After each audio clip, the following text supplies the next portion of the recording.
ففروا إلى الله إني لكم منه نذير مبين.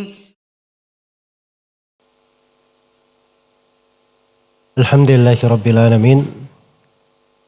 Wassalatu wassalamu ala al-mabawthi rahmatan lil alamin. Nabiyyina Muhammad wa ala alihi wa sahbihi wa man tabi'ahum bi ihsanin ila yaumiddin, amma ba'd.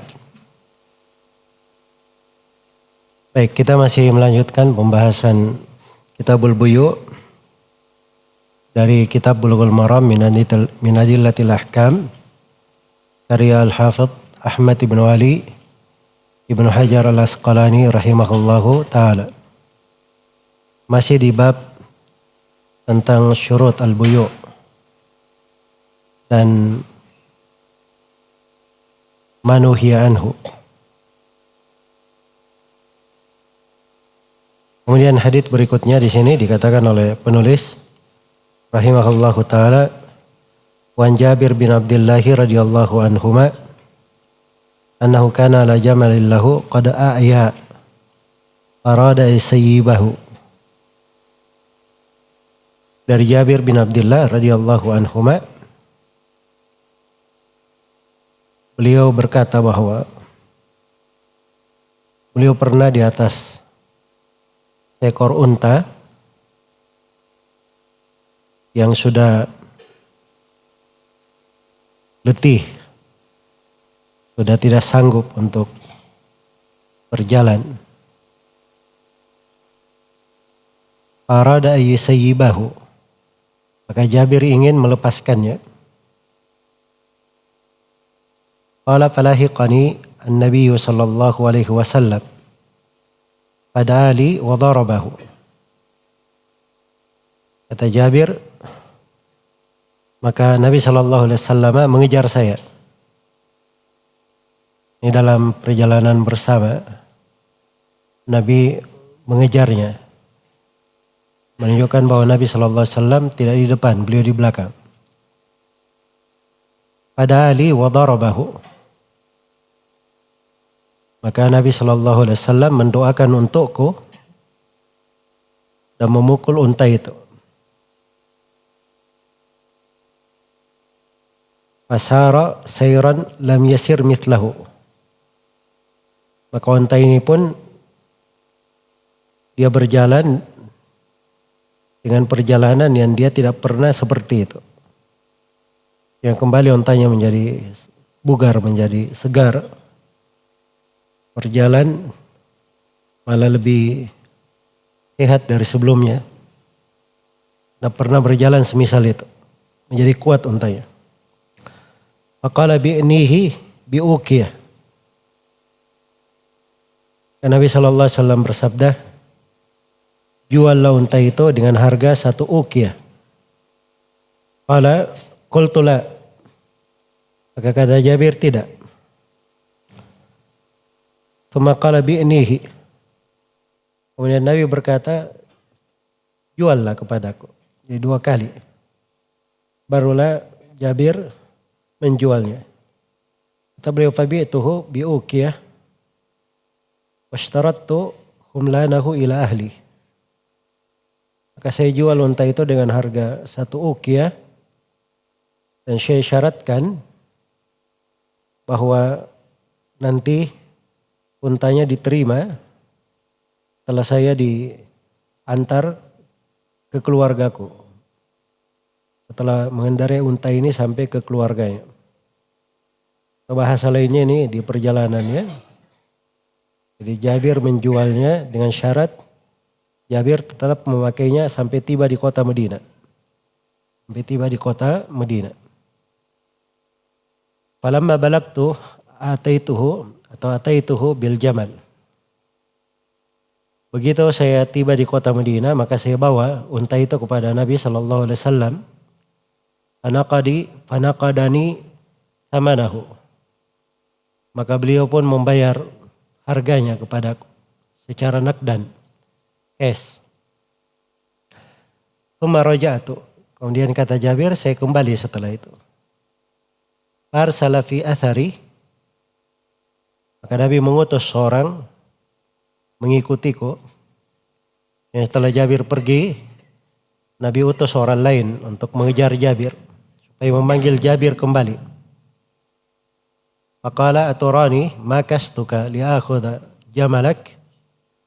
Karena Nabi berkata kepada Jabir, wahai Jabir, apakah engkau menyangka bahwa saya tawar unta kamu ini supaya saya ambil untamu? Khud jamalak wa darahimak fahuwalak. Maka sekarang ambillah unta itu, dan ambillah harganya, unta itu milik kamu. Muttafaqun alaih wa hadha siyaqu li Muslim. Hadits ini muttafaqun alaih dan konteks riwayatnya di Sahih Muslim.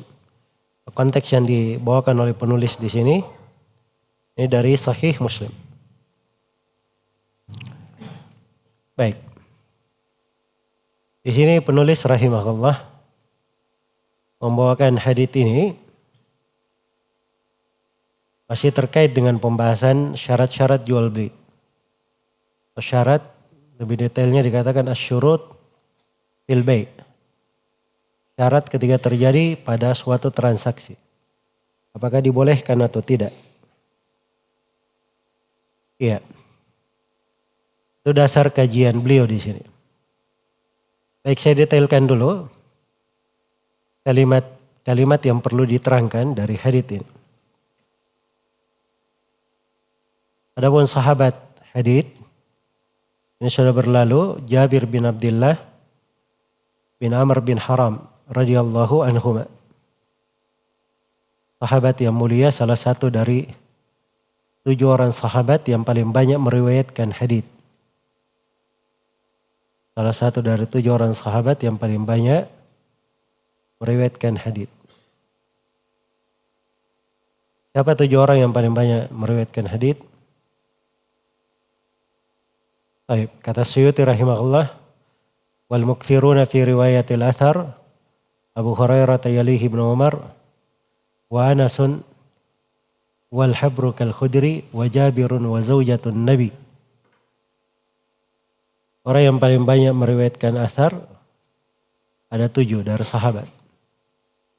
Yang pertama Abu Hurairah, setelahnya Ibnu Umar, kemudian Anas Ibnu Malik, lalu ulama umat ini Ibnu Abbas radhiyallahu anhuma, kemudian Abu Sa'id Al-Khudri, Sa'ad bin Malik bin Sinan, Jabir bin Abdullah yang ke-6, dan yang terakhir istri Nabi sallallahu alaihi wasallam.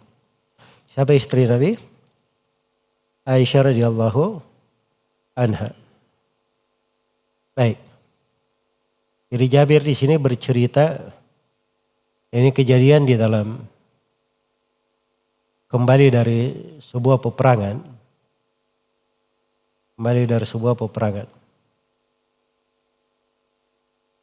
Dikatakan annahu kana ala jamalin lahu qad aya.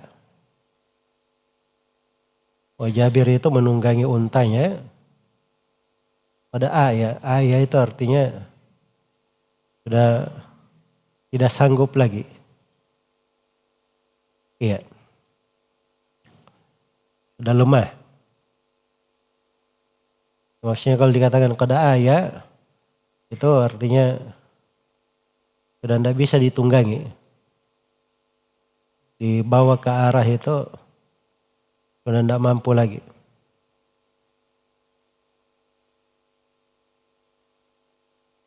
Farada yusayyibahu. Maka Jabir ingin mentasyib unta ini. Jadi tasyib artinya dibiarkan pergi.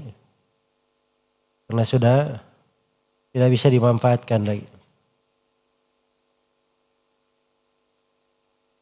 Qala falahiqani an-nabiy sallallahu alaihi wasallam. Ya, saya disusul oleh Nabi sallallahu alaihi wasallam. Ya, Nabi menyusulnya.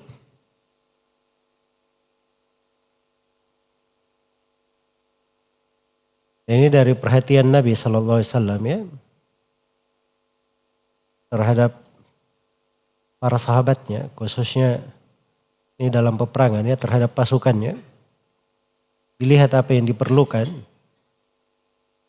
pada Ali wa darabahu. Maka Nabi mendoakan untukku. Ini dari rahmat Nabi, mendoakan para sahabatnya. Dipukul di sini artinya dipukul tuh agar untanya bergerak, dan itu biasa ya pada unta atau pada hewan kendaraan. Pukulan Nabi ini pukulan yang berberkah pada unta ini. Jadi dikatakan fasarah sayran lam yasir mithlahu. Maka unta ini tiba-tiba bisa berjalan dengan laju yang dia tidak pernah seperti itu. Ya. Aqala bi'nihi bi'ukiyah. Nabi berkata, juallah kepadaku dengan satu ukiyah.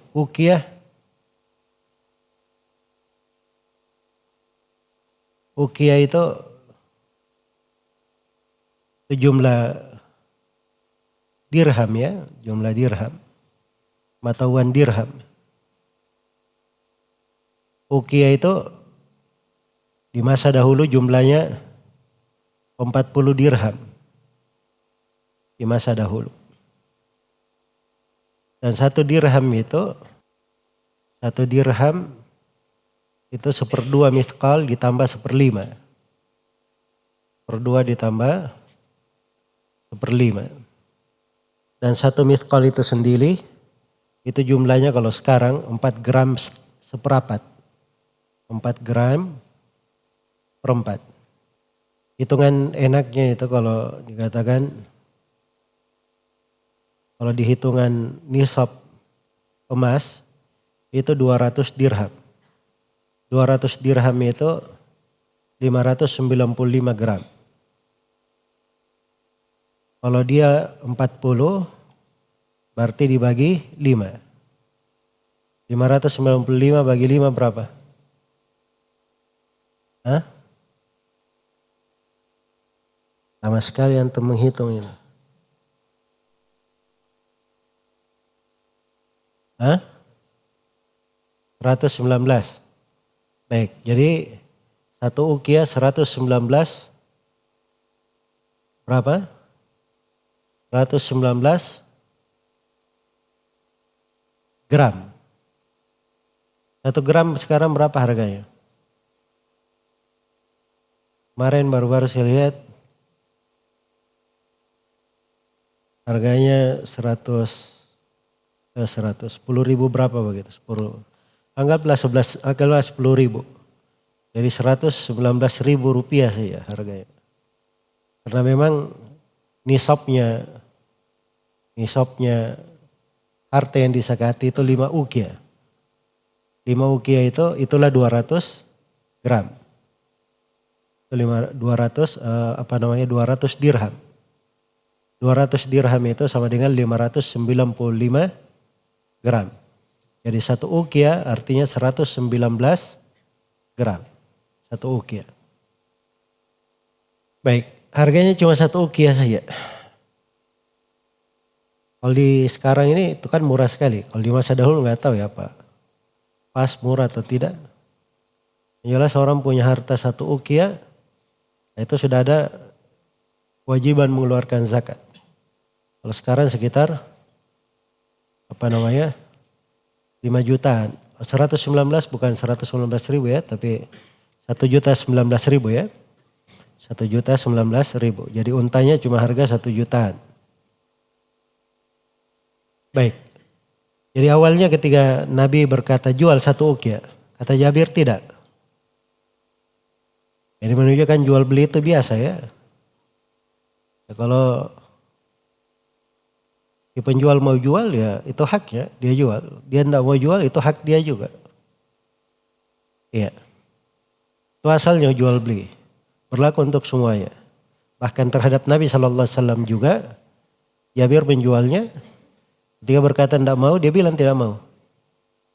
Tapi Nabi bilang lagi, jual padaku. Ya, oleh Jabir pun dijual untanya, satu ukiyah. Washtarattu humlanahu ila ahli, dan saya syaratkan supaya unta ini membawaku ke keluargaku. Ya maksudnya ya saya jual. Tapi barangnya tidak diserahkan sekarang. Barangnya saya pakai dulu sampai ke kota Madinah. Begitu sudah sampai di kota Madinah baru saya serahkan. Nah begitu akad jual belinya. Falamma balagtu ataituhu bil jamal. Begitu saya tiba di kota Madinah, saya bawa unta tersebut. Iya. Baik, datang di sebuah riwayat, Jabir ketika berkata tidak, ya Jabir tidak mau menjual. Tapi kalau Nabi minta, dia mau kasih. Tidak apa-apa, ambil saja. Tapi Nabi bilang jual. Iya. Oleh Jabir pun dijual. Kemudian dikatakan fanaqadani thamanah. Maka Nabi setelah itu membayar harganya. 1 uqiyah. Tumarajatu, begitu sudah kembali. Kembali Jabir, dia bawa harga unta itu. Tanya dia simpan. Dia serahkan kepada Nabi SAW. Farsala fi athari. Iya. Maka Nabi pun mengutus Jabir, mengutus seseorang mengikuti jejak Jabir. Maksudnya kembali memanggil Jabir. Itu Jabir datang ke hadapan Nabi lagi. Faqala aturani makastuka liakhudha jamalak.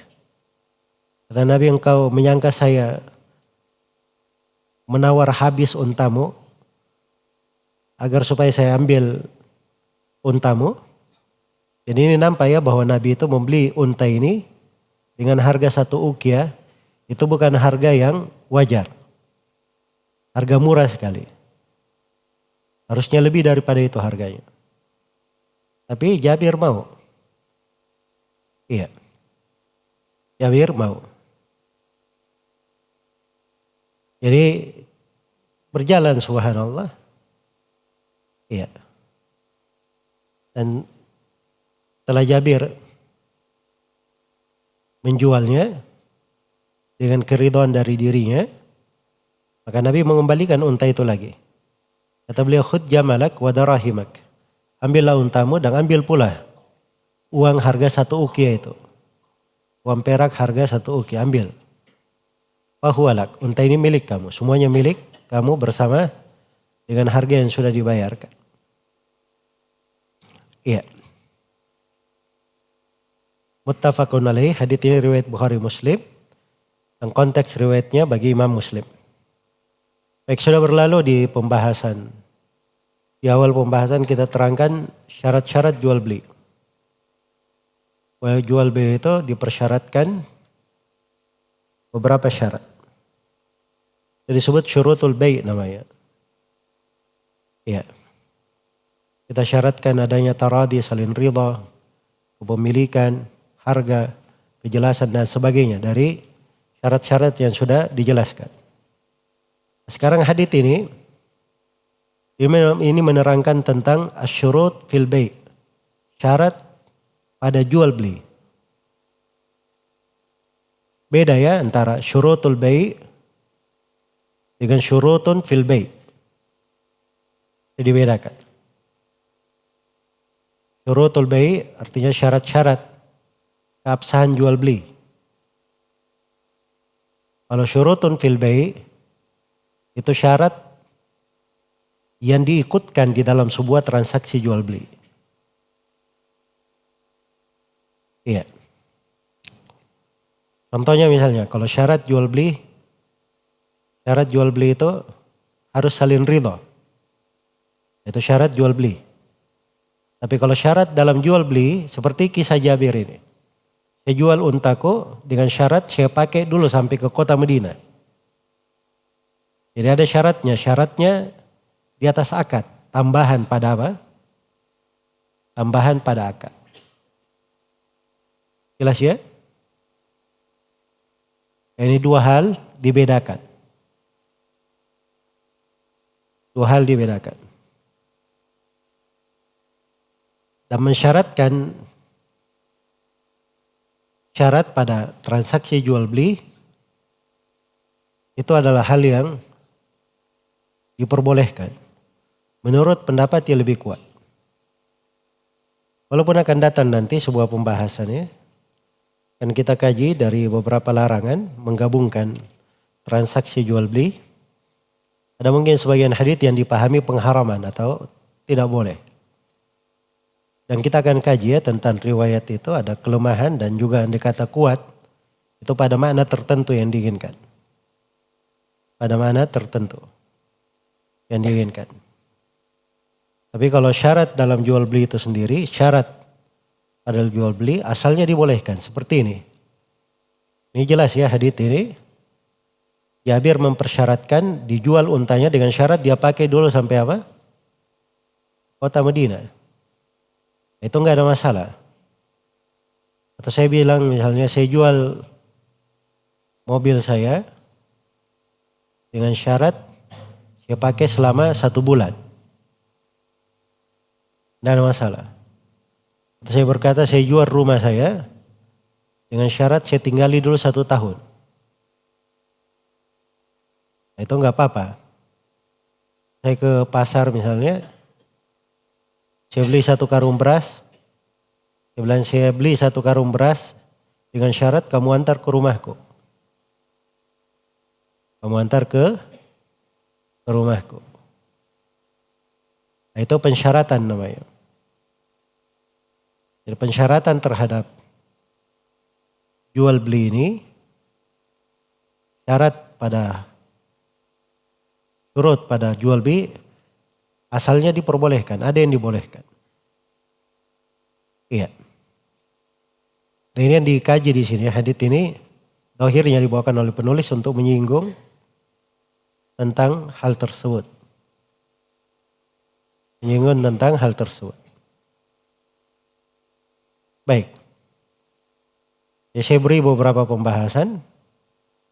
Pembahasan yang pertama, syarat pada jual beli itu, syurutun fil bay', syarat pada jual beli itu ada 2 jenis. Ada syarat untuk kemaslahatan akad. Yaitu dianjurkan. Syarat untuk kemaslahatan akad. Misalnya transaksi jual beli dengan syarat ditulis.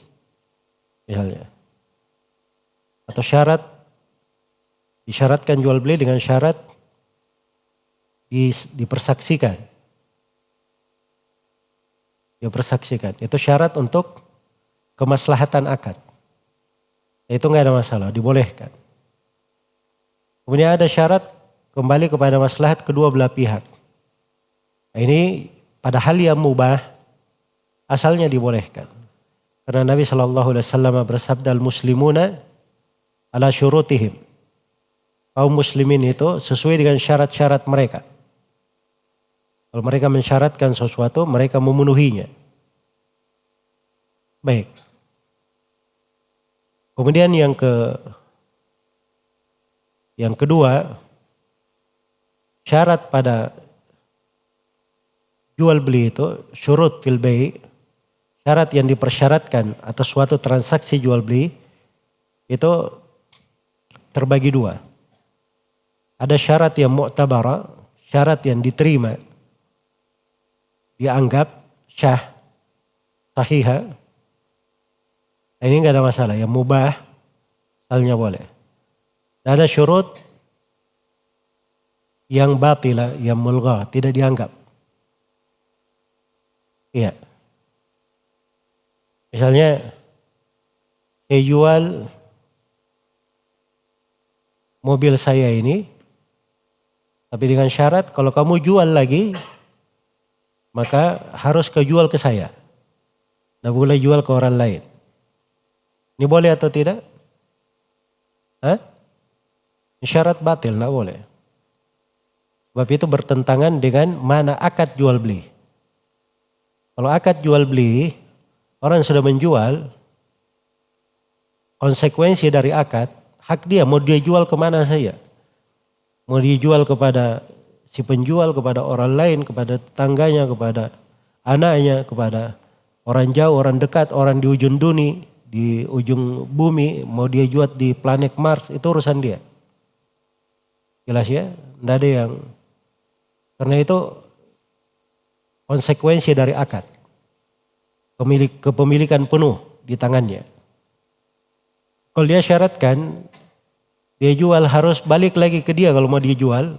Itu namanya syarat yang kembali membatalkan akad. Itu tidak diperbolehkan. Jelas ya? Baik. Jadi syurut jual beli seperti itu. Ada dua jenis. Ada yang sahih dan ada yang gairu sahih. Baik. Kemudian di sini juga dari pembahasan yang penting untuk diingatkan. Tadi saya singgung ya, ada namanya syurutul bai'. Dan ada namanya syurutun fil bai'. Ada namanya syarat jual beli. Dan ada namanya hal yang dipersyaratkan pada jual beli. Hal yang dipersyaratkan pada transaksi jual beli. Itu dua hal berbeda. Mungkin di perbedaannya bisa dari beberapa sudut. Sudut yang pertama, kalau syurutul bai', syarat jual beli, itu menyangkut keabsahan jual belinya. Ya kalau syarat itu tidak ada, tidak syah jual beli. Tapi kalau syurut fil bai', syarat yang dipersyaratkan pada jual beli, itu tidak terkait dengan keabsahannya. Jadi tanpa itu pun syah, jual belinya sudah syah.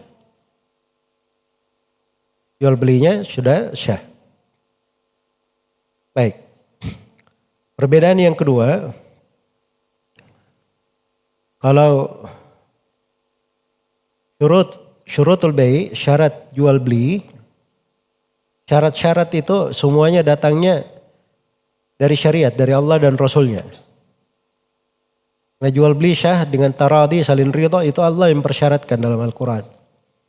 Harus dari kepemilikan, itu dipersyaratkan oleh Nabi SAW. Iya. Harus dengan hal yang dimaklumi, itu dipersyaratkan oleh Nabi SAW. Ya, kalau syarat jual beli, itu syarat itu datangnya dari Allah dan Rasulnya. Adapun syarat pada jual beli syurutun fil bai', syarat pada transaksinya itu yang mempersyaratkan dua orang yang saling akad itu yang mempersyaratkan. Si penjual mensyaratkan, disaksikan misalnya, si pembeli mempersyaratkan. Seperti Jabir ini, dia pakai dulu sampai kemana? Ke kota Madinah. Ini dari dua orang yang transaksi yang mempersyaratkan. Itu perbedaan yang keberapa tadi? Perbedaan yang kedua. Perbedaan yang ketiga, kalau syurutul bai', syarat jual beli, itu sifatnya lazim. Ya, syarat itu mesti mengikat. Harus ada. Tapi kalau dia, kalau yang lazim itu tadi sudah kita bahas ya, masalah keabsahan ya, syah atau tidak. Itu yang pertama tadi, mirip ya. Yang ketiga ini, kalau syarat syurutul bai' itu tidak mungkin dijatuhkan. Itu selalu ada syarat itu. Tidak syah jual beli kecuali dengan syarat itu. Tidak bisa dijatuhkan. Beda dengan syarat syurutun fil bai', syarat yang dipersyaratkan pada transaksi. Ini syarat bisa digugurkan. Bisa dijatuhkan. Sekarang kalau misalnya Jabir berkata, saya jual unta ini dengan syarat saya memakainya di kota Madinah. Kalau misalnya Jabir gugurkan syaratnya, boleh atau tidak? Boleh. Jual belinya syah atau tidak? Tetap syah. Tapi kalau kita gugurkan syarat salin ridha, syah atau tidak jual belinya? Tidak syah. Jelas ya, itu perbedaan yang ketiga. Perbedaan yang keempat, kalau syarat pada transaksi itu tadi, itu terbagi dua, ada yang sahih, ada yang ghairu sahih. Tapi kalau syurutul bai', syarat jual beli itu semuanya pasti sahih. Sebab itu ketentuan syariat harus selalu benar. Jelas ya? Berarti sudah berapa perbedaan? Sudah 4 perbedaan. Iya. Baik, kita lanjutkan dengan menjelaskan faedah-faedah yang tersisa dari hadits. Terdapat di dalam hadits ini dari baiknya kepemimpinan Nabi SAW dalam pengaturan. Karena kadang Nabi SAW itu pada hal-hal tertentu beliau yang paling depan. Beliau yang paling depan. Pernah di Sahih Muslim disebutkan terjadi suara besar begitu di kota Madinah. Orang-orang menuju ke sana, ke arah suara itu. Begitu manusia sudah bergerak ke arah ke sana, Nabi ternyata sudah balik dari sana. Nabi sudah dahulu ke sana melihatnya dan sudah balik.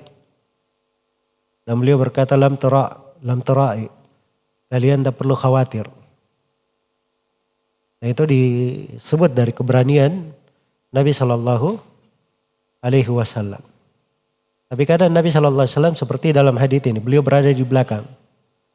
Karena kadang satu kondisi pimpinan pasukan itu dia harus melihat semua orang yang berada di pasukannya.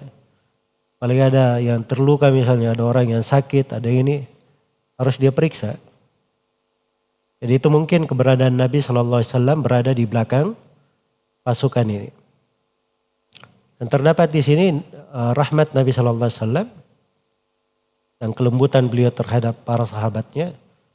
Jadi ini bukan melihat secara global ya kondisi pasukan. Bahwa satu persatu orang dia perhatikan. Jabir saya yang sebenarnya bukan terlalu bermasalah ya. Karena hanya masalah unta yang dikendarai. Dan di tengah pasukan ada yang berjalan kaki. Ada yang berjalan kaki. Iya. Ya, begitu melihat untanya dia mau tinggalkan gara-gara tidak sanggup lagi. Maka Nabi SAW mengejarnya. Iya. Kemudian di sini ketika Nabi mendoakan, ini juga dari kebaikan akhlak beliau SAW. Nah itu seorang itu tidak perlu menunggu untuk orang lain. Minta didoakan kemudian dia doakan orang. Malah hal yang terbaik itu kalau kita selalu mendoakan kebaikan untuk orang lain. Karena itu kata sebagian ulama, dari sebab doa mustajabah itu seorang dapat apa yang dia minta. Kalau dia minta sesuatu, maka dia doakan sesuatu itu untuk orang lain. Karena tiap kali dia minta sesuatu itu untuk orang lain, ada malaikat yang berkata amin walaka bimithlihi. Amin dan untuk kami yang semisal dengannya. Iya. Kenapa ketika berdoa untuk diri dan kedua orang tua diikutkan kaum mukminin? Kalau dia doakan orang lain itu masuknya ke dirinya lebih besar. Karena itu doanya Nabi Ibrahim, Rabbana gfirli wali walidayya walil mu'minina. Diikutkan juga kaum mukminin semuanya. Supaya mencakupnya. Baik, nah ini dipukul. Jadi dipukul untanya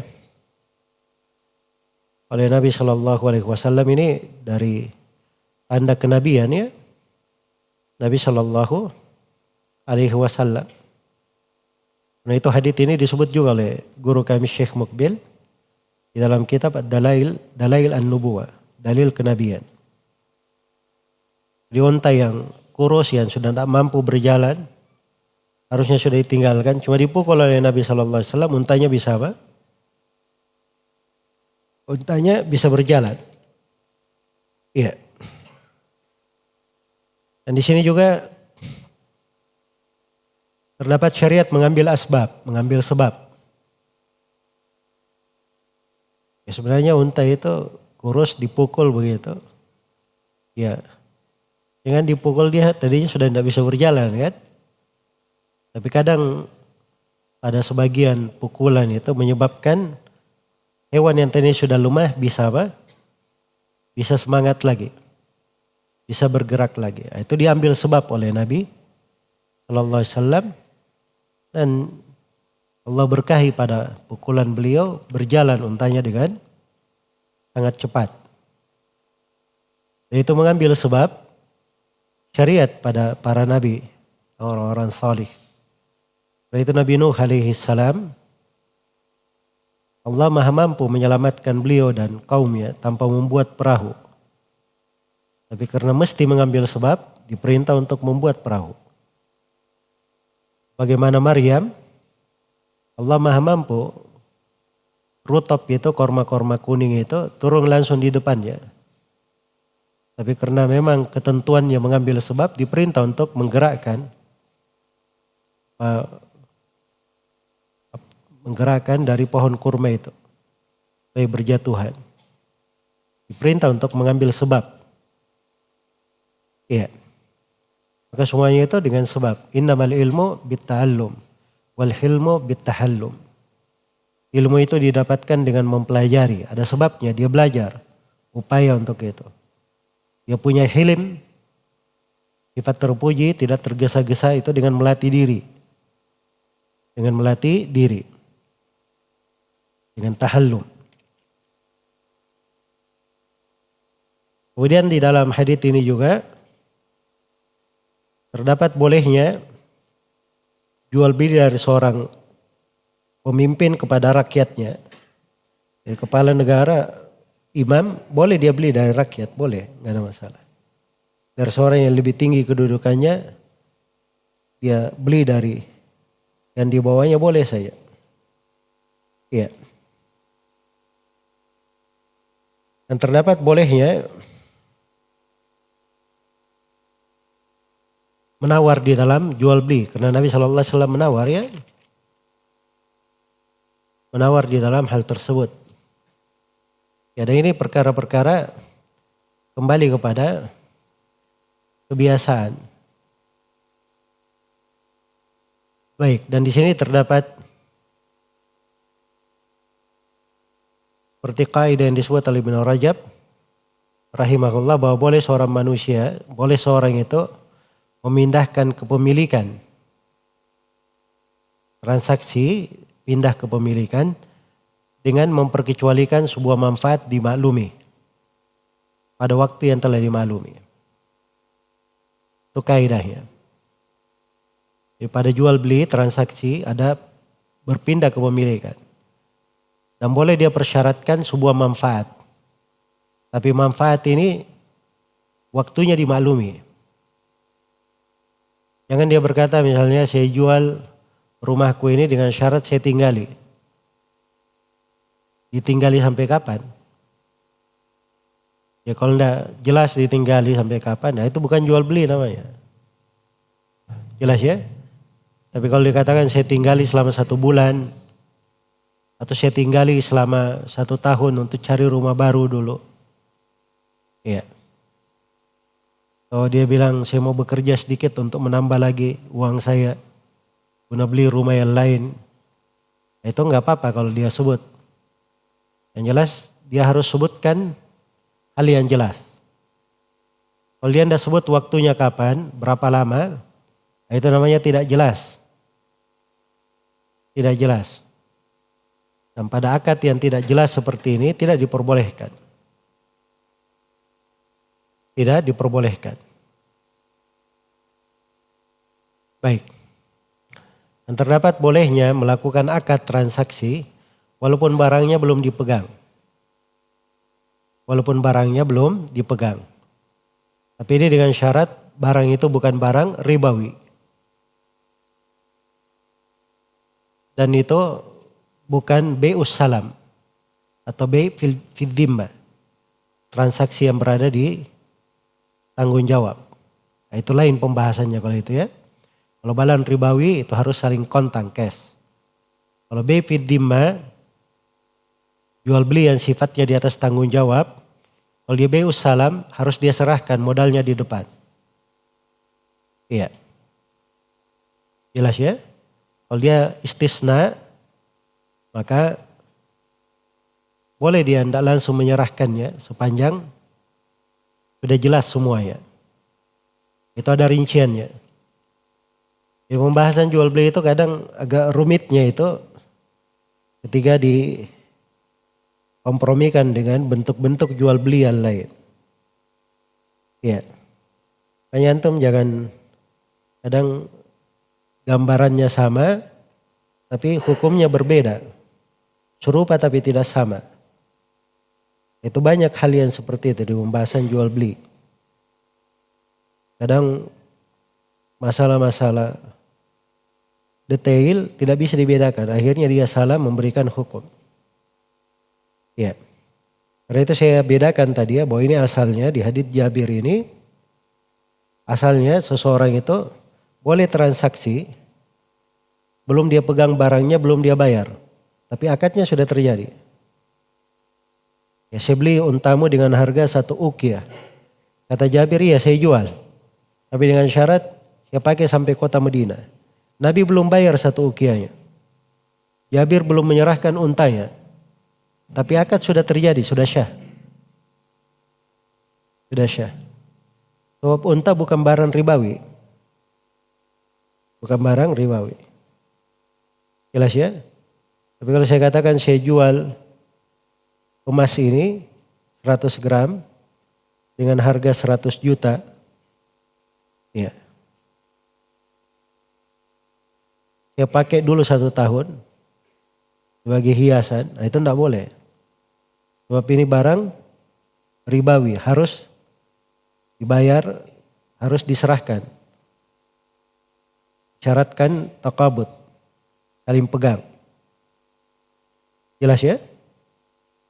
Nah, demikian pula kalau salam, misalnya dia berkata, saya beli beras dari kamu di sawamu. Berasnya dia sudah sebutkan. Berasnya jenisnya apa. Terus dia sebutkan waktunya. Nanti 5 bulan lagi. So, biasanya 4 bulan itu sudah panen orang. Dia katakan 5 bulan itu sudah ada biasanya. Barangnya itu salam namanya. Itu enggak ada masalah. Itu kalau salam ini. Dia akad tapi harus dia serahkan modal di depan. Syarat salam. Bayarnya di depan.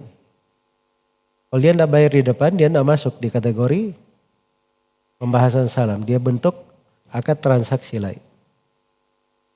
Jelas ya? Baik, jadi itu hal-hal yang mengitarinya. Kemudian di dalam hadits ini juga terdapat kedermawanan Nabi Shallallahu Alaihi Wasallam dalam jual beli. Seperti ini ya, sebenarnya beliau tidak mau beli unta itu. Cuma beliau tawar saja harga murah. Begitu sampai ke kota Madinah, dibayar untanya. Setelah itu untanya dikasih ke Jabir. Bayarannya tidak diambil lagi oleh Nabi Sallallahu Alaihi Wasallam. Jelas ya? Baik, dan ini juga dari akhlak yang mulia di sini. Nabi itu lalu menjaga perasaan para sahabatnya. Coba bayangkan ya, untanya Jabir ini, ya memang waktu dia sudah mau dibuang, itu memang nilainya turun sekali. Tapi begitu dia sudah bisa berjalan hebat seperti itu, nilainya kan tidak seperti itu. Makanya ketika Nabi menawarnya 1 uqyah, ya Jabir itu tidak langsung mau menjual. Dia mau hibahkan saya, sebab itu tidak cocok ditawar dengan harga itu. Tapi begitu Nabi bersikuku beli lagi, ya Nabi akhirnya Jabir berikan dengan harga itu. Itu kan sebenarnya ada sesuatu ya di perasaan orang. Ya, tapi subhanallah diselesaikan itu oleh Nabi Sallallahu Alaihi Wasallam. Ini fikih di dalam ta'amul ya. Ini salah satu kaidah besar di dalam bermuamalah. Bermuamalah dengan anggota keluarga, bermuamalah dengan orang lain dalam masyarakat, dalam tata negara. Ini kaidah. Orang itu jangan meremehkan orang lain. Ya. Dan dia berusaha untuk menjaga perasaan orang. Siapapun dia. Dia jaga perasaan siapapun. Walaupun bawahannya. Walaupun misalnya dia gaji. Sebab kadang ada orang-orang dia tidak perhatikan hal-hal yang seperti itu. Iya. Tidak diperhatikan hal-hal yang seperti itu. Tapi kadang ada orang yang dia misalnya datang ke sebuah perusahaan. Karena dia kenal pimpinan perusahaan, dia tidak perlu kepada orang-orang yang berada di sekitar situ. Dia kenal pimpinannya, ngapain saya sama bawahannya? Kadang begitu ya orang berpikir. Tapi kalau dalam muamalah yang baik, tidak seperti itu. Dia harusnya dia perhitungkan semua orang. Dia hargai orang-orang. Dia hargai orang-orang. Dia berbuat baik pada semuanya. Dia beri salam kepada orang, dia berlaku. Misalnya ini wakilnya, oh minta maaf saya mau ketemu sama kepalanya misalnya. Walaupun sebenarnya dia tidak perlu kepada wakilnya, dia sudah langsung ke kepalanya. Kan begitu. Tapi kadang orang-orang itu juga perlu dihargai. Itu bentuk dari hal yang seperti ini di kehidupan, di kepemimpinan Nabi SAW, hal yang menakjubkan sekali sebenarnya. Nah, ini banyak orang yang kurang di sini, karena dia banyak kurang di situ. Itulah masalah-masalah yang timbul dalam transaksi. Nah, ini tadinya dia kepala dalam sebuah perusahaan, banyak anggotanya, ya banyak pegawainya. Setelah itu pegawainya pada kabur semuanya, bikin perusahaan-perusahaan sendiri, menyaingi dia. Mungkin dasarnya karena dia akhlaknya yang kurang bagus kepada orang-orang. Ya. Tidak pandai untuk menjaga hal-hal yang harusnya dijaga. Kadang ada hal-hal yang seperti itu. Jelas ya, jadi keahlian di dalam hal yang seperti itu penting. Baik, dan itu uslub dari Nabi Sallallahu Alaihi Wasallam. Baik, kemudian dari hadits ini juga boleh seorang itu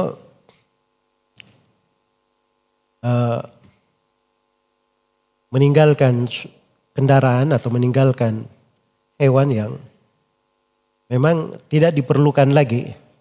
Sepanjang hewan itu masih bisa hidup. Ya, bisa hidup. Nah ini mungkin dalam perjalanan ya, untanya juga sudah kurus. Disembelih pun belum tentu ada daging yang bisa diambil. Kan begitu. Ya, maka ditinggalkan saja sepanjang dia di jalan ada hal yang bisa dia makan, sudah ditinggalkan. Itu lebih ringan bagi dia. Dan lebih ringan bagi rombongannya. Kan begitu. Ya karena ada berkata kenapa ditinggalkan untanya, ditasyib. Nah, ini pemborosan. Ini bukan pemborosan, untanya disembelih pun belum tentu dia dapat apa-apa dari unta itu. Bagaimana kalau untanya cuman berbungkus kulit saja. Disembelih cuma isi tulang. Tidak dapat banyak hal. Terus ini satu rombongan pasukan. Ketika berhenti satu menyembelih artinya dia akan menghentikan semua pasukan. Ya kan? Nah, itu banyak yang dihitung. Makanya di dalam kebersamaan itu ada hal-hal yang dihitung. Ya harus dipertimbangkan. Nah itu mungkin dia tidak pertimbangkan seperti itu kalau dia sendirian. Kalau dia sendirian. Nah, itu kaidah penting ya. Kalau orang dalam sebuah kebersamaan dia harus periksa dirinya. Jangan dia ukur kanan kiri dia ukur dirinya saja. Saya mau begini-begini. Enggak, dia noleh kanan kirinya ada orang atau tidak. Ya. Dia perhitungkan juga orang lain. Itu uslub di dalam membangun kebersamaan. Seorang itu kalau dia sering mempertimbangkan seperti itu biasanya orang lain juga akan memandangnya seperti itu. Orang lain akan memandangnya seperti itu. Kalau dia hanya pikir dirinya saja, ya pikir dirinya saja, itu yang menjadi masalah ya.